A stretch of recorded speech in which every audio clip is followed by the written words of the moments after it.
niat saya menjawab permintaan dari para kiai sepuh agar saya bersedia untuk mencalonkan diri kembali sebagai Ketua Umum PBNU periode yang akan datang.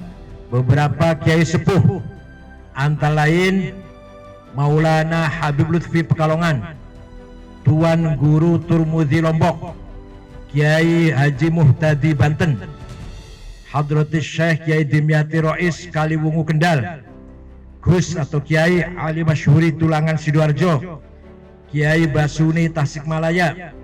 Itu semua kiai-kiai sepuh, Kiai Kafabil Lirboyo Kediri. Itu semua kiai-kiai sepuh yang saya anggap khuas, yang saya anggap memiliki makom khusus di mata Allah.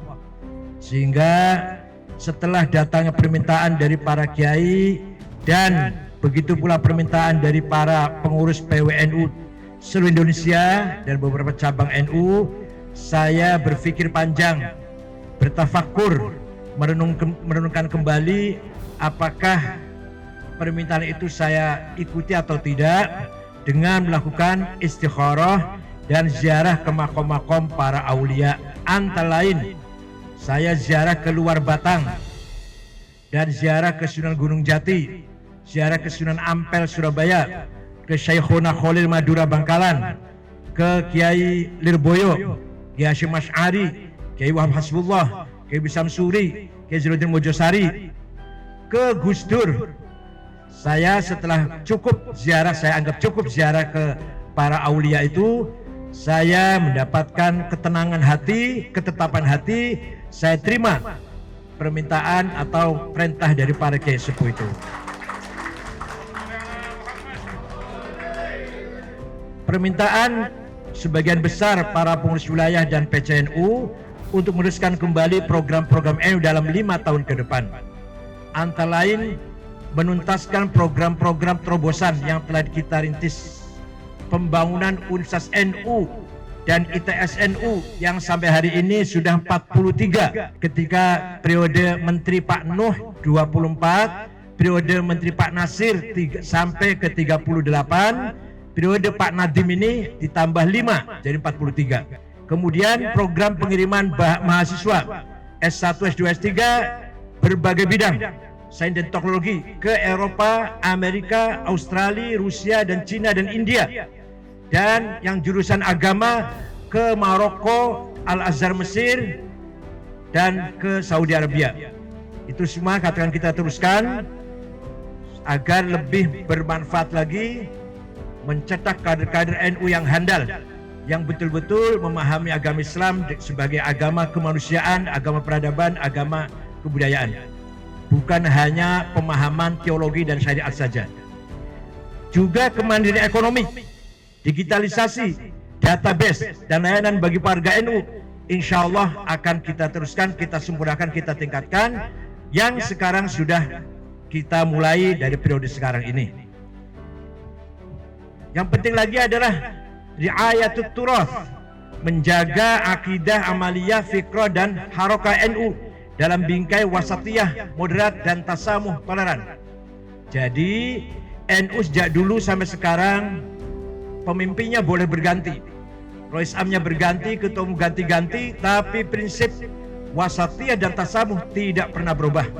NU tetap sebagai organisasi Islam besar yang menegakkan Islam berperadaban, Islam yang toleran, moderat, santun dan ramah, anti radikalisme, anti ekstremisme, apalagi sampai terorisme. Sejak dulu, sekarang dan seterusnya. Bahkan prinsip NU adalah mayoritas melindungi minoritas. Itu prinsip NU itu. Kita yang mayoritas ini berkewajiban melindungi minoritas. Bukan atau sama sekali tidak ada sedikit pun mayoritas, NU mayoritas mendolimi, menginjak yang minoritas. Sama sekali tidak ada itu. Bahkan mayoritas melindungi minoritas sebagai membangun ukhuwah watoniyah dan ukhuwah insaniyah. Menjalankan perintah para ulama sepuh untuk membawa NU menjadi berkah dan maslahat bagi kaum Ahlussunnah wal Jamaah, Islam terutama di dunia Islam, terutama di Timur Tengah, terutama perdamaian di kawasan Arab dan kemerdekaan Palestina. Ini saya berkali-kali mengatakan saya jaga NU ini dari gerakan-gerakan liberal atau radikal. Liberal dalam arti jauh dari pesantren, jauh dari ulama pesantren, jauh dari kitab-kitab kuning, bahasa gampangnya kutubut turath, kitab kuno yang ditulis oleh para ulama. Saya jaga NU tidak boleh menjauhi itu semua. NU tetap berangkat dari pemahaman kitab kuning, yaitu Islam berperadaban, berbudaya, berakhlak, dan tetap dekat dengan pesantren karena berangkatnya NU dari berbasis pesantren, dan menghormati, taat kepada ulama pesantren. Itu yang paling mendasar. Kemudian saya menjaga netralitas sikap saya terhadap luar negeri atau sikap PBNU terhadap politik luar negeri. Selama Israel tidak mengakui Palestina, maka PBNU menolak mengakui Israel, apalagi sampai datang ke Israel. Selama mereka belum mengakui negara Palestina, maka kami tidak mengakui negara Israel. Kalau sudah saling mengakui, ayo kita hormati perdamaian itu. Tapi yang betul-betul damai, betul-betul perdamaian hakiki, assalamul hakiki, bukan assalamu siasi, tapi perdamaian hakikat dan perdamaian, bukan politik, bukan diplomasi, tapi betul-betul perdamaian. Itu baru saya hormati itu. Oleh karena itu, sekali lagi berdasarkan alasan-alasan tadi, sekali lagi saya siap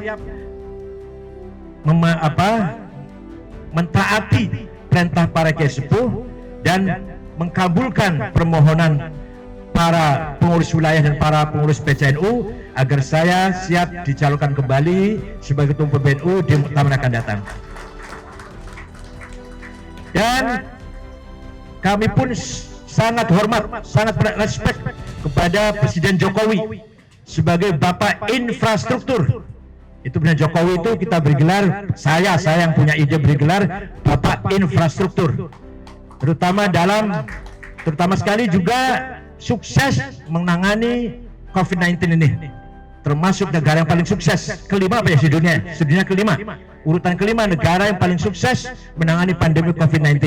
Itu berkat kegigihan Pak Presiden kita. Begitu pula dalam pengentasan kemiskinan. Kita rasakan betul keberhasilan pemerintah sekarang dalam hal ini. Banyak sekali perubahan, berdirinya UMKM di mana-mana. Itu merupakan kebijakan pemerintah Jokowi dalam rangka mengentaskan atau minimal mengurangi lah, meminimalisir kemiskinan yang kita rasakan ini. Saya kira itu mudah-mudahan ada manfaatnya, barokah bagi kita semua dan bagi semuanya bangsa Indonesia. NU untuk bangsa, NU untuk negara, NU untuk umat Islam dan bangsa Indonesia. Terima kasih. Dari pesantren untuk peradaban. Kalau dulu kita kembali ke pesantren, sekarang dari pesantren untuk membangun peradaban. Yang berbasic pesantren untuk membangun peradaban kemanusiaan. Syukran wa dumtum fil khair barakatuh wan najah. Wallahu a'lam bishawab. Wassalamualaikum warahmatullahi wabarakatuh.